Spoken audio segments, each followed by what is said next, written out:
ஏன் நான் இதெல்லாம் சொல்றேன்னா, அதாவது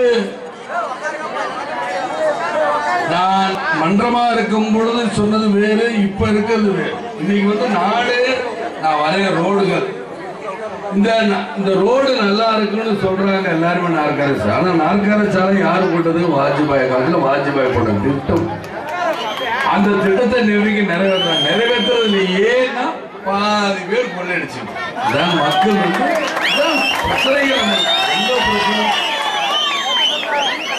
ஏன் இவ்வளவு விலைவாசி ஏறுது? எது தொட்டாலும் ஏன் விலைவாசி எல்லா இடத்துலயும் ஏறுது? எல்லாரும் கை நிட்டுறாங்க. லஞ்சம் லஞ்சம் லஞ்சம். ஒரு பழமொழி சொல்லுவாங்க, தலைவனை மொழி அமளித்த தொண்டன் அப்படிங்கிற மாதிரி. நீங்க தலைமை கை நீட்டி வாங்குறதுனால கீழே வரைக்கும் கை நீட்டுறாங்க. லஞ்சத்தை அறவைப்படி. அதனாலதான் நான் கட்சி ஆரம்பிச்சு ஊழலையும் வறுமையும் ஒழித்து காட்டேன். ஒழிக்காம விட மாட்டேன்.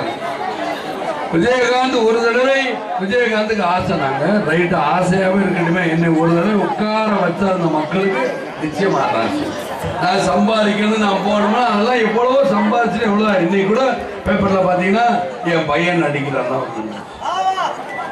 பாருங்க, ஆமான்னு பெருசா இதெல்லாம் நான் திட்டம் போடுறேன். நடக்கும், நடக்கும்போது நடக்கும்.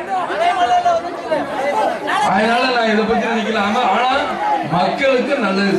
மக்களுக்கு என்ன இன்னைக்கு சொல்றாங்க இல்லங்க, ஜெயலலிதா அவர்கள் அறிக்கைகள் நல்லா கொடுக்குறாங்க. எத்தனையோ கோடி கோடியா பேப்பர்ல அறிக்கைகள் வருதுன்னு பெரிய விஷயம். அதை செயல்படுத்துறாங்களா? இந்த அறிக்கைகள் எப்ப கொடுத்தாங்க? போன தடவை நான் சட்டசபை முதல் தடவை கூடும் போது இவ்வளவு அறிக்கைகள். இதை நாங்க அன்னைக்கு எல்லாத்தையும்